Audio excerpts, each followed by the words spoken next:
এগুলো হচ্ছে ভাত। এই ভাতটা হতে এত সময় নেয়। আজকে আমি আপনাদেরকে এই মডার্ন ডাল ঘুটনিটার সাথে পরিচয় করে দিতে চাচ্ছি। সো চলুন ব্লগটা শুরু করে দেওয়া যাক। আসসালামু আলাইকুম, কেমন আছেন সবাই? আশা করি সবাই ভালো আছেন।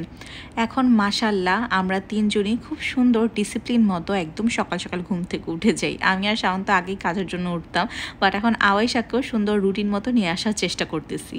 সকালে উঠে এই দুজন চিল করতে থাকে আর আমি সরাসরি চলে যাই রান্নাঘরে। এই ভাতটা হতে এত সময় নেয়। এটা শাওন কি যে চাল আনছে ৭৫ টাকার উপর নাকি কেজি এটার। এটা প্রচুর সময় নেয়। যে এখন দেখতে পারতেছেন মনে হচ্ছে যে হয়ে গেছে, বাট এটা হয় নাই। এটা আর অনেক ফুলবে। জাস্ট মানে এর চেয়ে মোটা চাল আমি কোনো দিনও দেখি নাই। একদিন এমন অবস্থায় নামাই ফেলছি, এরপরে দেখি পুরো প্লাস্টিকের মতো। এইটা ১ ঘন্টা লাগে হতে। এত বাজে। এখন এতগুলো চাল আনছে, এগুলো তো আমাদেরই খাওয়া লাগবে।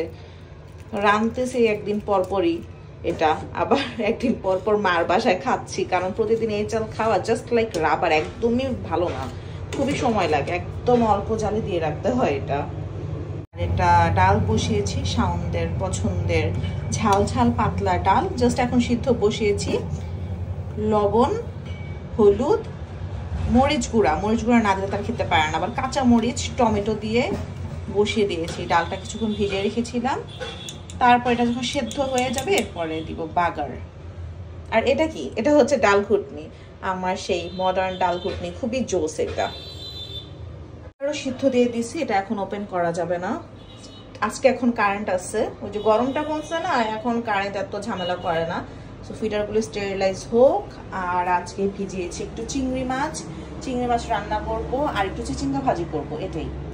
আগে আমি ডালের মধ্যে রসুন, শুকনা মরিচ, পেঁয়াজ সব কিছু দিয়ে বাগার দিতাম, বাট দেখতাম এরকম হলে আওয়াইশা না খেতে চায় না।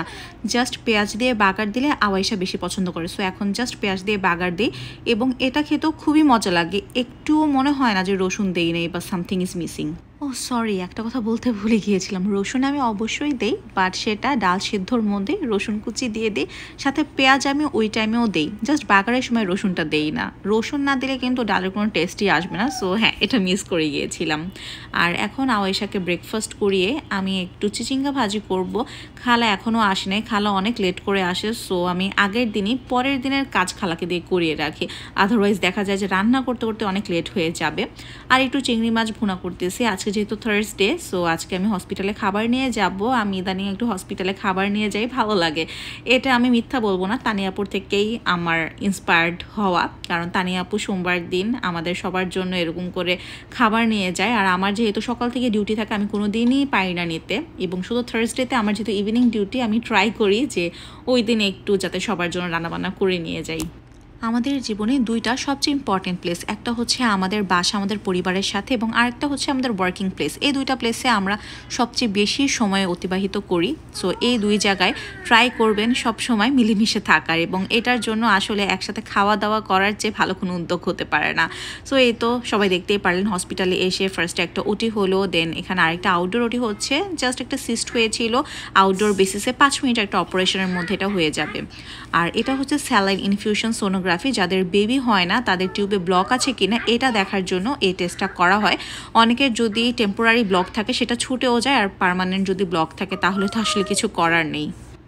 হসপিটালে ডিউটির শেষে এখন রাতের বেলা বাসায় এসেছি। আর আজকে আসার পথে আমি একটা ফার্মের থেকে ৫ কেজি দুধ নিয়ে এসেছি।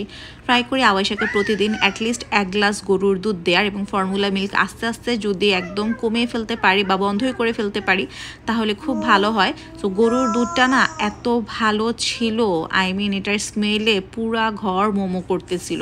আমি একবারে ৫ লিটার দুধ জাল দিয়ে এরপরে ফ্রিজে ভরে রাখবো বোতলে বোতলে করে, ১ লিটার করে নামাবো আর জাল দিয়ে দিয়ে আওয়াইশাকে খাওয়াবো ইনশাল্লাহ। আম্মু, বাবা কোথায়? বাবা বাবা বাবা মুখে খাবার নিয়ে এসে দৌড়াদৌড়ি করতেছে। এটা কি? দেখো আম্মু, এটা কি? ওই যে